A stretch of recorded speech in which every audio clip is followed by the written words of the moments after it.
Can you hear Australia's heroes marching? Can you hear them as they march into eternity?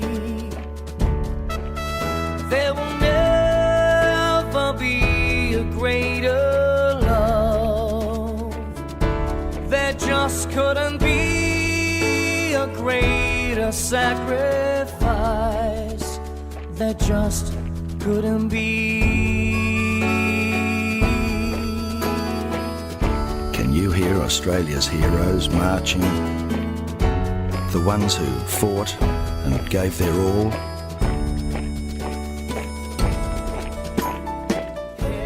How World War II Converged on Melbourne. Researched and written by Greg Alabaster. The year 1942 was a watershed in the history of Australia. Japanese forces were poised on Australia's doorstep, and fears of invasion were in the minds of every Australian. Life would never be quite the same again. On Friday, the 5th of December 1941, Australia's Prime Minister John Curtin and his cabinet ministers met in Melbourne. A few days earlier, it had been announced that the cruiser HMAS Sydney had disappeared with all hands off the West Australian coast. Still reeling from this as yet unexplained disaster, Curtin was now facing new problems. Disturbing reports from Washington, London, and regional sources were indicating a build-up of Japanese forces in the Pacific. Cabinet responded by cancelling all leave, including Christmas leave for the armed forces. The situation was so worrying that, although scheduled to return to Canberra Friday evening, Curtin and his ministers decided to remain in Melbourne for the weekend. It was after midnight on Sunday before Curtin finally retired to his room at the Victoria Hotel in Little Collins Street. But he was awoken at 5:45 a.m. with alarming news. A large force of Japanese planes had attacked United States bases at Pearl Harbor in Hawaii. In a long and momentous day, Curtin and the Cabinet attended urgent meetings with chiefs of the armed forces at Victoria Barracks. A large crowd gathered outside in the rain, watching as official cars arrived and departed. As the day progressed, it became clear that the attack at Pearl Harbor was only part of a carefully coordinated series of attacks. That night, Curtin broadcast on radio to the nation. "This is our darkest hour, for the nation itself is imperilled. Men and women of Australia, the call is to you for your courage, your physical and mental ability, your inflexible determination that we, as a free people, shall survive. My appeal to you is in the name of Australia, for Australia is the stake in this contest." Newspapers next morning revealed the full extent of the Japanese attacks. These included Pearl Harbor, Guam, the Philippines, Malaya, Hong Kong, North Borneo, Bangkok, Nauru, and Ocean Island. Another devastating blow fell the following day. Sent to Singapore as a deterrent, the brand-new British battleship HMS Prince of Wales and battlecruiser HMS Repulse were sunk in the Gulf of Siam by Japanese high-altitude and torpedo bombers. The Royal Navy's only two capital ships in eastern waters had been destroyed. Understanding the serious implications for Australia, Curtin called for the immediate implementation of emergency plans. "There must be an end to all holiday plans. Every gallon of petrol that can be saved must be saved. Every ton of coal must be used in essential service. A transport economy is essential. There can no longer be business as usual." Australians now faced a raft of bans and restrictions, including a partial blackout in most cities. Street lighting was reduced by 2/3, advertising and window display lighting banned, and nighttime sporting fixtures cancelled. Restrictions were placed on many imported goods, and the use of petrol for pleasure motoring was prohibited. Worse still, in a highly controversial move, the federal government announced the cancellation of all Christmas holidays and leave for industry and business. Only Christmas Day, Boxing Day, and New Year's Day could be taken by workers. But the situation grew more alarming, with steady advances by Japanese forces on all fronts. Following a long, ignominious retreat down the Malay Peninsula by the Allies, Singapore was now threatened, and Japanese forces were closing in on Manila. Another bitter blow fell on Christmas Day, when Hong Kong surrendered. In a New Year statement, Curtin made the government's position very clear.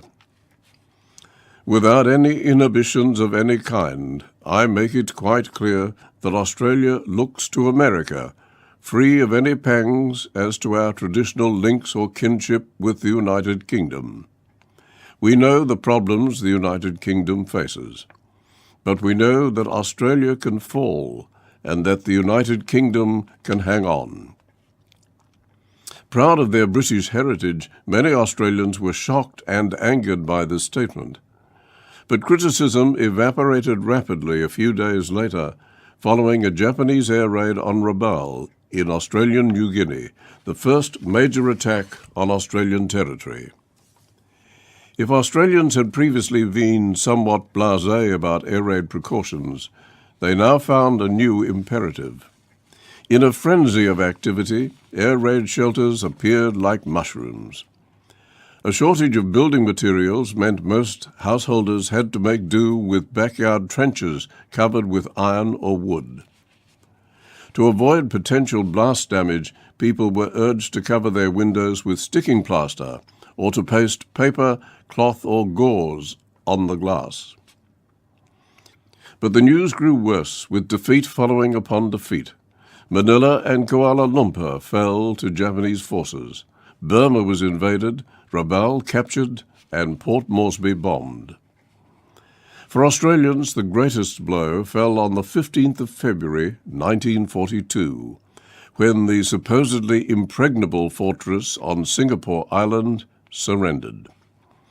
Regarded as the keystone in Australia's defence, the loss was the most humiliating defeat in British military history, and smashed the reputation of British power in Asia. More than 130,000 troops laid down their arms in the largest capitulation the British Army had ever known.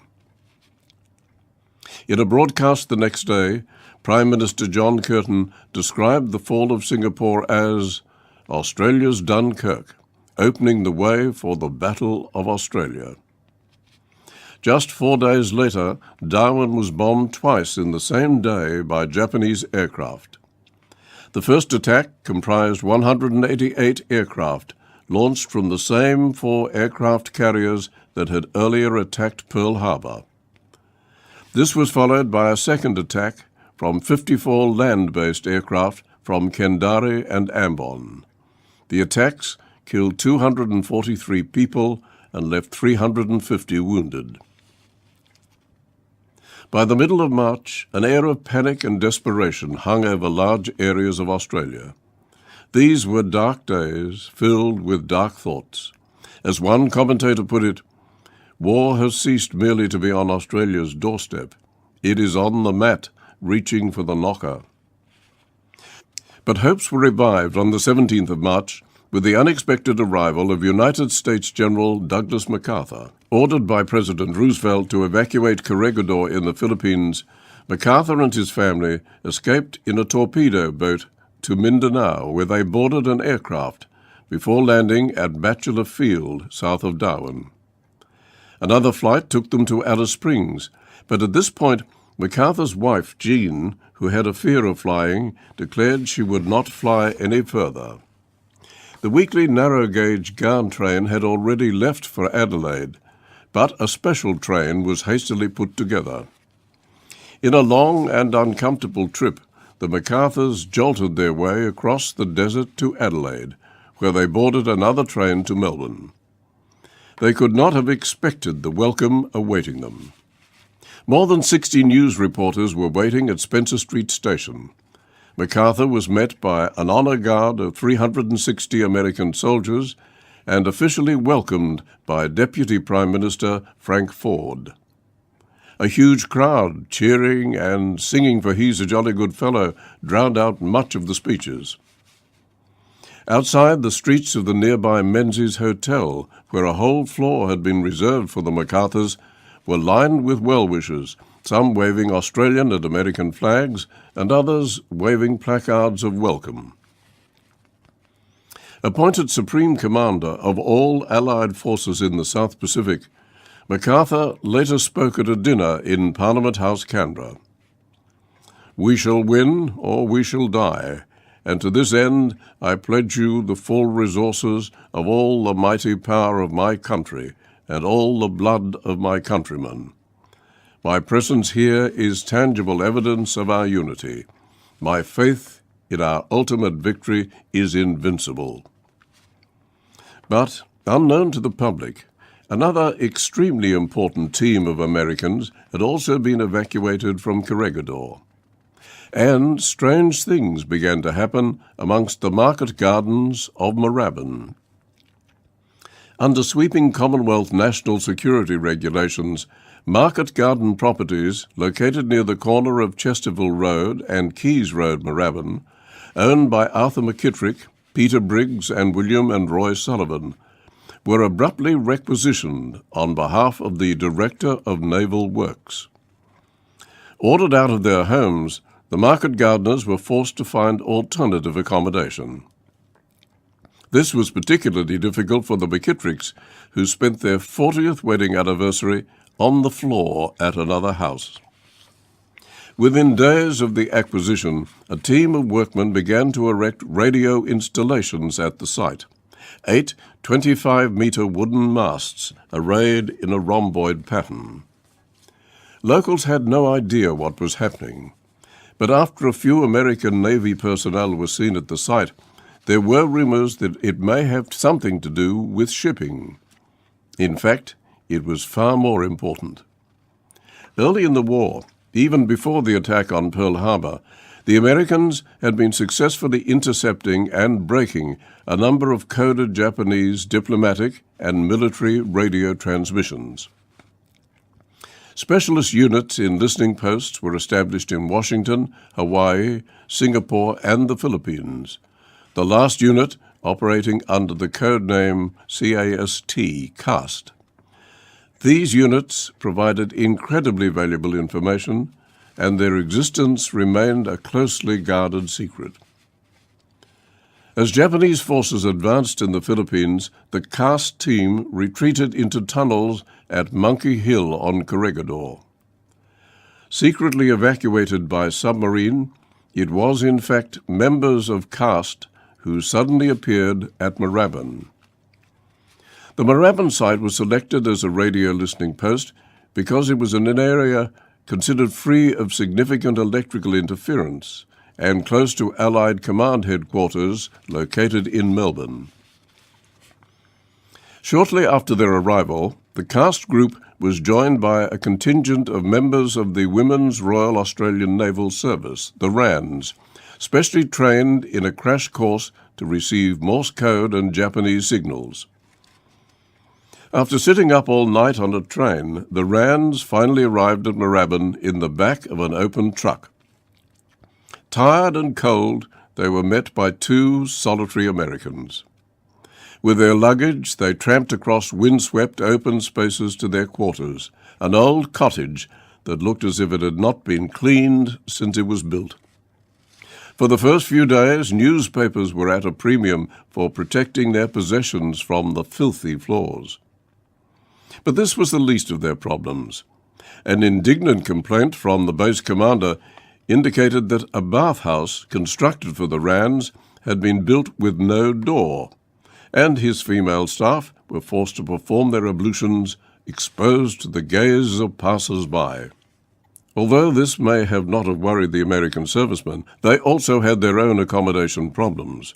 Their huts had been hastily constructed without linings or ceilings, and they froze during winter and baked in summer. Not surprisingly, a number of them were billeted at nearby hotels, particularly the Moorabbin Hotel on Nepean Highway and the Royal Oak in Cheltenham. Local taxi drivers heartily approved of this arrangement. But despite these problems, the station quickly became operational and began to intercept enemy signals. Armed motorcycle dispatch riders collected the signals every 2 hours, day and night, before taking them to Monterey Flats in Queen's Road near St Kilda Road. Also requisitioned under national security regulations, Monterey Flats housed the Directorate of Naval Communications and the specialist code-breaking unit called FRUMEL, Fleet Radio Unit Melbourne. As early as April 1942, FRUMEL Moorabbin was intercepting critical information relating to the advance of the Japanese invasion force on Port Moresby. This intelligence allowed the depleted American fleet to deploy with greatest effect in the Battle of the Coral Sea, where United States and Japanese carrier-borne planes attacked the opposing fleets. Although the Japanese secured a slight tactical advantage, strategically this battle was a major Allied victory. For the first time in the war, a Japanese invasion fleet was turned back. This led the Japanese to abandon their plans for an amphibious invasion of Port Moresby, opting instead for an overland attack across the Owen Stanley Range, where they were defeated in the long and harrowing battle on the Kokoda Trail. FRUMEL, with other listening posts in the Pacific, also played an important role in the Battle of Midway, when the Japanese aircraft carriers responsible for the attack on Pearl Harbor were sunk. The base at Moorabbin remained open until November 1944. 3 of the Rands met and married American servicemen, and one of the officers, billeted at the Royal Oak Hotel, later married the proprietor's daughter. This is Maurice Lockie.